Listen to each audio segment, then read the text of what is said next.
We back. Welcome to PG Incorporated. As you know, always keep it PG, but just a couple updates on our channel before we get into it with our guest. As you can see, we're in different territory today, but some unforeseen circumstances have made us move from one location to another, so we're in the process of getting a brand new setup, having everything redone and, just leveling up so that we can give you even better content, so be on the lookout for that. And we might do a progress video when it's officially finished, then to now. So stay on the lookout for that. And as I said, we're going to have a lot of new content. We both actually just finished our first semester of college. And anything else, Chief? Nah, I'm just excited to get into it with our guest, so let's not wait any longer. Cue the intro.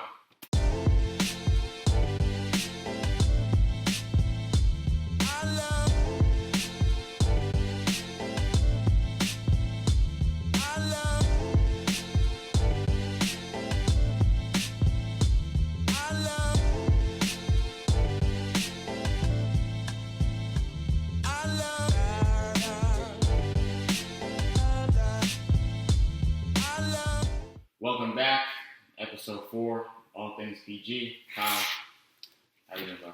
Mr. Green, we're back. Today we have a very special guest. I am very honored to have him here. I'm sure Isaiah is very honored to have him here. Yeah.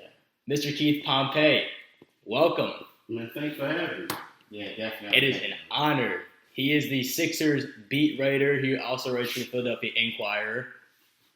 Tell us a little about yourself. What do you want to know? I write for the Enquirer. Grew up in Philly. I'm boring. I have a bad job. I don't keep doing anything. I'm a big fan of y'all. Your mom told me about your podcast, and I thought that was great of y'all. And I'm excited to be on this show, man. I really am. That's cool. So, obviously, you said you're a beat writer. Well, we're going to backtrack a little bit. So, talk about coming out of high school and going to college. You went to the University of Pittsburgh. So, when you graduated from high school, was your decision automatically journalism and communications, or what was your mindset going into your first year at Pittsburgh? Yeah, I'm gonna make y'all laugh. So my father, right? My father thought in order for you to be successful, you had to be a doctor or a lawyer. But I wasn't very good at math. So I said, I'm going to go become a lawyer. So that was my goal. Now, my passion always was writing. Like, I used to write for the high school newspaper, but I really didn't see a lot of black reporters there. And then my father was saying, in order for you to be successful, you have to be a doctor or a lawyer. So I actually got accepted to law school. Okay. And not to take over, but I'm just going to make y'all laugh, right? So it's my last semester in college. And I used to always go to the student newspaper and pick with them and say, y'all don't know what y'all doing. Y'all don't know what y'all doing. So I was like, track meet, and they didn't cover it. And I said, y'all need to start covering track and field. So the sports editor said, look, if you want to write it, then you do it. And if you don't do it, don't come back up here anymore.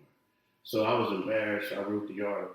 So I'm walking across campus, and I saw this girl that I wanted to date, and she said, I like your article. And I was like, whoa, you can get girls on. Let's just say I never dated, right?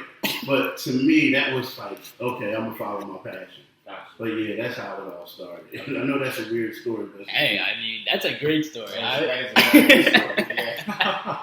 But while you were at the University of Pittsburgh, you majored in journalism or communications? I majored in communications rhetoric, but I was taking a lot of political science.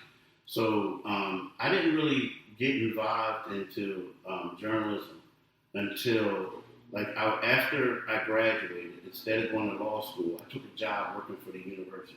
Okay. So what I did is while I was working for the university, I was taking a couple of post-baccalaureate courses. And then I was the paper there is called the Pittsburgh Post-Gazette, the main paper. So I would go there at night and I would answer the phones. And then they would allow me to write articles.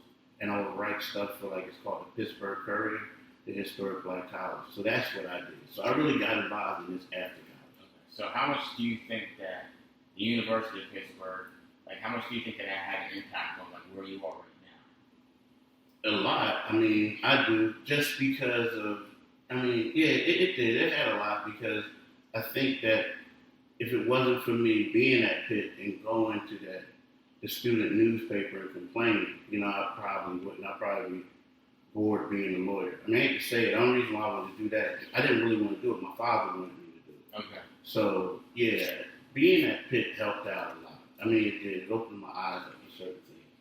So when you were at Pitt, so what made you kind of want to come back to the Philadelphia? Like, why didn't you become like the Steelers or a Pittsburgh team of that area? Since you were that was your alma mater at the time, why didn't you want to stay in that area? What made you come back here? Well, it was weird because so when you start out something, you always want to have a goal, right? So at that time, I want to say a couple years later, afterwards, Stephen A. Smith became the Sixers beat writer, and I kept telling everyone, and they thought I was crazy. I kept saying, "I'm gonna come back to Philly, and I'm gonna be the 76ers beat writer for the Philadelphia Inquirer." Literally, like before you said Dude. anything about Stephen A, I was like I was gonna ask you about Stephen A because I knew he was the beat writer for it. Yeah, he was, and it was funny. Like I wrote it down. I wrote it down, and people used to always say, "What are your goals?"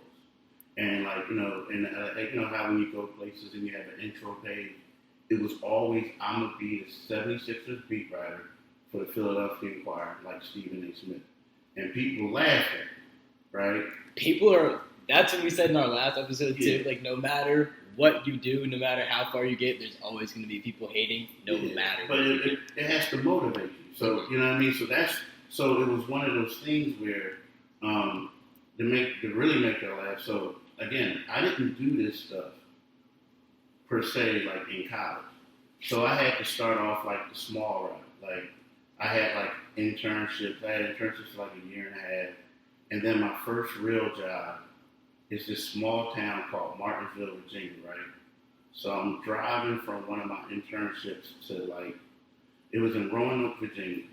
The halfway part is Martinsville, Virginia, but my family lives in Greensboro, North Carolina. My car breaks down in Martinsville, right? And I'm saying to people, "Man, this town is crap." Like I'm on my phone, I'm like, "Yo, I'll never live here. I can't believe people live here." And that was like my first job. So literally. Yeah. So it was kind of like, I don't want to say it was bad luck, so it was kind of good luck. It was bad. I mean, I guess it was good luck, but yeah, I mean, I guess it was good luck. Yeah, it was bad. It was like, am I really living here? Yeah. But I think you said it's important that you wrote down what you wanted to do, and that's important to kind of write down something like goals you have, and then look at them every day. Exactly. That drives you more and more to want to do it even more. So you said, so when you finally got the job, what was that first year like when they officially had hired you to become? Because Stephen A. obviously he went on, now he's an analyst at ESPN. So were you right after him when he left? Nah, because what happened is, so Stephen A. left, then there was a lady by the name of Ashley Fox. Then there was, who was it? Then there was a guy by the name of Mark Narducci. Then there was Kate Fagan, and then John Mitchell. He's a brother. And then it was me. But I'll be honest with you, I worked at the Inquirer for maybe 8 years before I got the opportunity. I started out covering high schools in South Jersey. Oh, so of course you had to work your way so, up.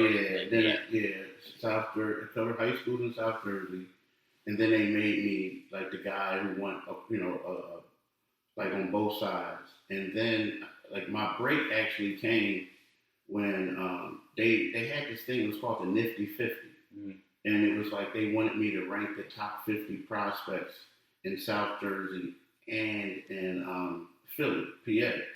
And then after I did that, I became the college basketball writer, and then that's how I got the Temple beat. But to say, it was great, man. It was when I first got it, it was exciting because you look at it and you're saying to yourself, wow, I did it. You know what I mean? Yeah, exactly. It was one of the things you pat yourself on the back, but then you realize it's time to get to work. Yeah, you know what I mean? It hits you, that's what we always talk about. Yeah.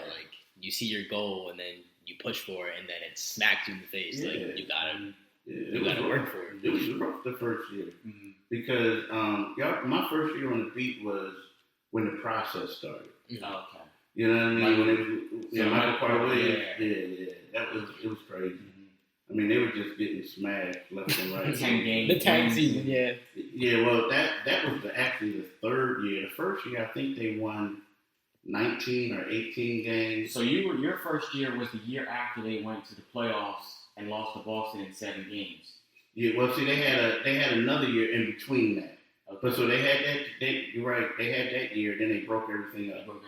But my first year was when Michael Carter Williams was a rookie, and they had Nerlens Noel, And he was he was hurt, and then Sam Hinkie was. Yeah. That was my first year. Yeah, I'm sorry. back in elementary school days. Yeah. So you said that you covered high school. So we're both of us are big South Jersey sports fans. So what was that kind of like covering? Because there's a lot of good talent in South Jersey as far as sports goes. What was that like? It was good. I mean, it was great. See, the thing a lot of people don't know about South Jersey is that football talent wise, there's a lot of great players who come out of South Jersey, right? Like way before you were born, right? Before y'all were born. Like Nebraska used to be a powerhouse. And some of their best players were from South Jersey.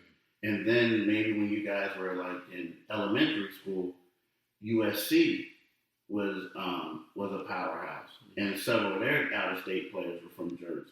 So you think about it. Y'all ever hear Ron Dane? I haven't. Wow. So you heard of Overbrook, right? Yeah. In South Jersey. Yeah. So Ron Dane went to. Dang, that's crazy. Like Ron Dane is from Overbrook High. He won the Heisman at Wisconsin. Like he was like the first dude, like from one of the first dudes from South Jersey to go to Wisconsin as a tailback, and then he ended up playing for the Giants. But yeah, now so like it seems like all their top out-of-state running backs are all from South Jersey. I don't know if y'all knew that or not. But the University of Wisconsin, it's like all their top running backs come from South Jersey. Because Corey Clement, he's from Glassboro. Yeah. He went to Wisconsin. Yeah. So now you're starting to find your way, and the Sixers are getting better. More and more as you're kind of getting. So as they're getting better, are you getting held to like a higher responsibility, or how is that working for you as you're starting to like climb the ranks in your? Yeah, it became like more work. Like initially, when they were losing, it was cool, but you knew it was like, all right, I didn't read this. You know what I mean? So and then once they got better, it just seemed like there was more competition. Yeah. Like now, ESPN has a beat writer. Like okay, for instance, they have a game tomorrow night. There's going to be 40 reporters at the arena tomorrow night. Sheesh. Like back in the day when I first got there, it was like 5 reporters at practice. We were saying, "Wow, it's crowded in here." You know what I mean? Yeah. So now they're obviously better now. But what was your kind of experience? Well, let's talk about COVID. What was your experience then when they were in? Because you said that you went down to the bubble with them. What was that was probably definitely a cool but kind of different experience. So everything gets kind of shut down. Well, at first, when COVID first started? What was your whole thoughts on how basketball was going? What were they kind of talking about as far as everything was going on? At first, when it first happened, I was like, "Oh man, like, we're gonna get past this." And then all of a sudden, we're at the game. Sixers played the Pistons, and you hear that Rudy Gobert. You hear that they called the players off the court from Indiana and OKC, and then you hear that Rudy Gobert had, and then it was like, uh-oh. Yep. And then we were in trouble, and you knew that the Pistons had just played one of those teams. And I remember, like, soon after I filed my story, is right when the NBA just canceled the season or postponed the season. Yeah. So it was one of the things where you didn't know if it was coming back or not. But it was also scary for me because the Sixers had just came back from the West Coast trip, and when we were in San Francisco, like everything was shut down. I mean, it was like scary. People were like panicking. Like even the flight was crazy. So it was one of those things where they had me quarantined for like 3-4 weeks, man. Wow. Yeah. It was crazy. Yeah, I mean, hopefully it gets over soon because I want to watch an NBA basketball in the stadium. Yeah. Not on my TV, but you guys went to the bubble and you said you were able to go. Tell me what that experience was like because Kyle and I, we both watched, Matisse's vlogs of it on YouTube, but you experienced it firsthand. So talk about your kind of experience of being down there in Florida. It was cool. It was cool. I mean, it was. I mean, it was one of those things. See, here's the thing: like they had two sets of the bubble, two tiers. I was like in the second tier, which was good. The first tier, you had to be there July the 13th, and you couldn't leave until the finals were over. Oh right? my! Yeah, and you couldn't go anywhere. You couldn't do anything. The second tier was a little bit better. You can come whenever you wanted. You just had to take a lot of tests, right? But you came on campus the day of the game. So that was cool. You know what I mean? Because then I could leave and I could order out and do stuff like that. Those other people have it. But it was strict, man. It was really strict. I remember, you would go there and you have to take the test in the morning and it was like they poking your nose and whatnot. And then, you go there and you go to the game and it's like there's no one there. There's all types of security. Like, if you walk... if you walk the wrong way, stop. You know what I mean? It was strict, but at the same time, you understood why they were that way. You know what I mean? So do you think while you guys were down there, the players and the team grew? Because obviously we saw, in the playoffs, the Bucks, they walked off the court in the game. Some games got canceled that day. So do you think that, the NBA family as a whole, kind of grew closer while you guys were down there? I think so. I think it did. But I actually think what happened is, you're right. I think when the Bucks walked off the court, and I think there were initially some players upset with the Bucks that they did that, but then they had a meeting. And in that meeting, Doc Rivers spoke, a couple other guys spoke, and it came that the players found out that only 20% of the players in the league were registered to vote. Really? Yeah, at that point. Oh my. That's it, right? So wow. It was like they got embarrassed. And Chris Paul laid into him. And then all of a sudden, by the time the election time came, something like 99.9% of the players were registered. Well, the thing is, it was also, there's a lot of players from overseas and stuff too, so. Yeah. But I mean, still. Yeah, but so when you think about this though, so when you break it down, and I, it's hard to say this because, you're going to miss a couple people. But when you talk about overseas, right? So 88% of the league is black.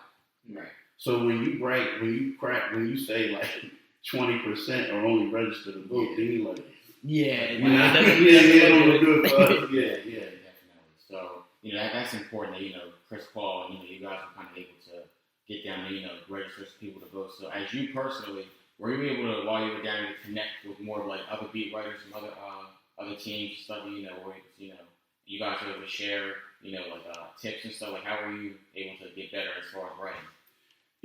At this, the best thing to do is, I think getting better as writing, the best thing to do is just read as many people as you can. And it doesn't have to be sports. It could be, business, not really business, that's boring to me, but, just regular news stories. And then I try to read books. The thing about it is, you get so bogged down in sports to where after a while it gets a little monotonous. Early on you were reading as many sports stories as you can, but now I try to just, get away from that and read other things. Because if you notice, whenever you do a profile on a person, say if I want to do a feature article on you, or you wrote a book, right? Mm-hmm. So if you notice when you write something, the principles are all the same. It just may be a different subject, but the principles are the same.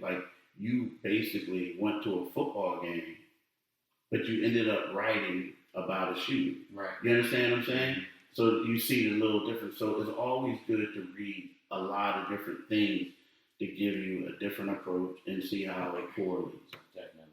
Well, so now, we were talking about, as they got better, you were, you had more responsibility on you. But let's talk about the 2018 year, because they took a jump. They took a serious jump. When Joel and Ben were both on the floor. That was an exciting year. That was a very exciting year. They sold out, I think, every game that year. And now I used to hear you on the radio in middle school and elementary, with Mike Missinelli sometimes, Trey Thomas, but it went from, hearing you once in a while to now they're selling out of the game, and they're saying they're coming up next almost every other week they're having you on. So do you think, was it like at that point when they took like that really jump, really be like a contending team, did you feel more pressure, or did you feel like this is my time to really like stand out and shine? I felt like it was my time to stand out and shine because that's the thing. You realize once the team gets better, you get a little bit more exposure, and you're basically saying the same stuff that you said before.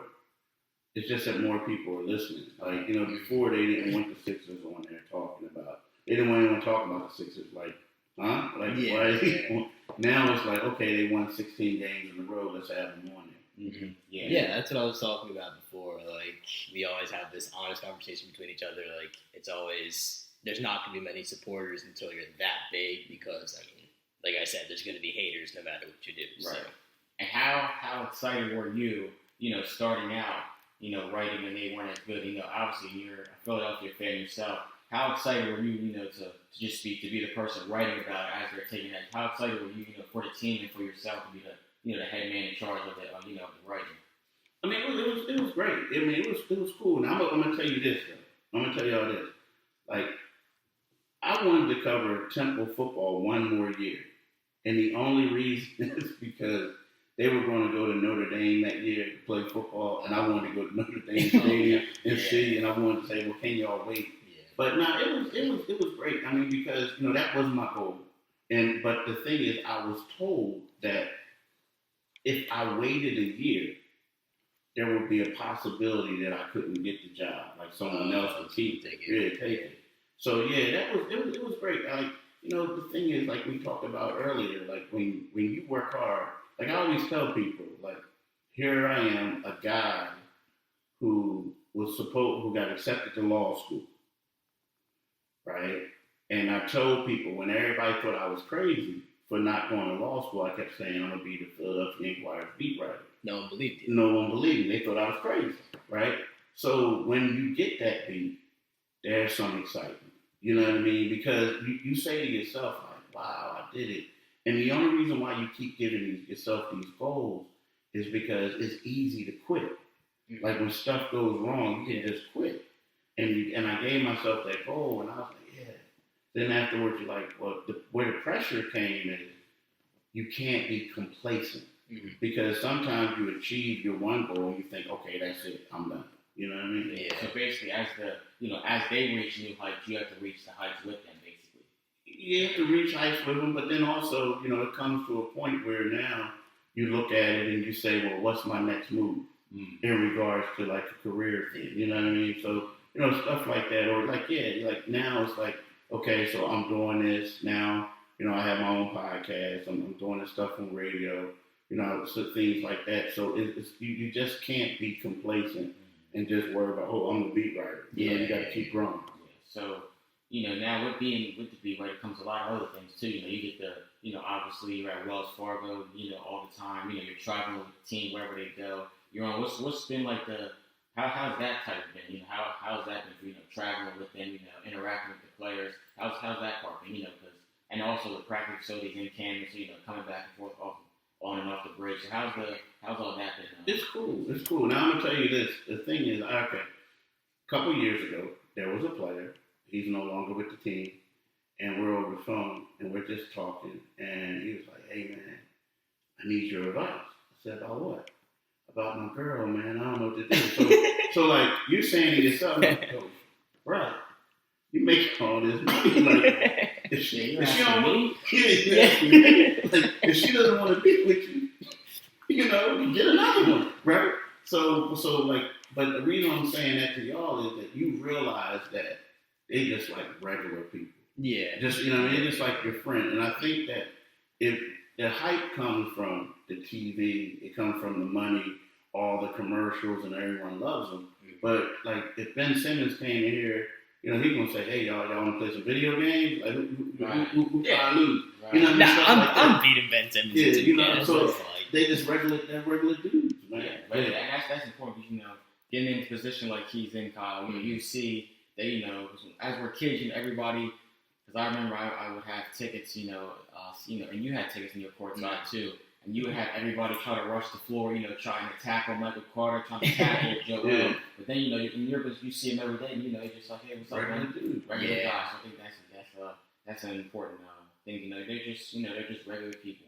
Yeah. So get into the Sixers. Like, how are they looking so far? Because we're anxious. We've seen a lot of off-season moves. We see everybody wanted to see a change in coaching. We've seen that, and we're the last 2018. It was kind of like the build-up year. 2019 was a disappointment. In 2020, everything kind of fell apart. So what's been what's up with the Sixers right now? There's a lot of expectations. My thing is, I think people need to be patient though. And the reason why is I understand everyone thinking they're going to make that leap from being sixth in the East to contending for the conference finals. I mean, I still think that right now they're going to see what they have, and then there's going to come a point where they're going to make a trade. Yeah. I would be shocked if they don't make a trade. Right? I heard about the James Harden rumor. Yeah. I mean, the thing, but it may not be him. I mean, now, right now, like, if you're the Houston Rockets, you want Ben Simmons. Yeah. You wanted Ben Simmons. Now that you have John Wall, I don't see Ben Simmons. Going to Houston, Wall. Yeah. So you could kiss that one, but goodbye. But to me, I just feel like this team. You guys talked about the 2018 year when they made that jump. This team is very familiar to that one to me. Now they have better perimeter defenders. But the one thing that team missed two things. It missed a guy who could come out and create his own shot in the perimeter, right? An accomplished player who could do that. And it missed defenders. Well, now we have the defenders, but now we have to find out, does that team have a person who can create his own shot? That's what we have to find out.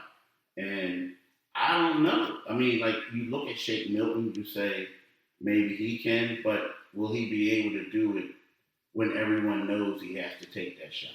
You understand what I'm saying?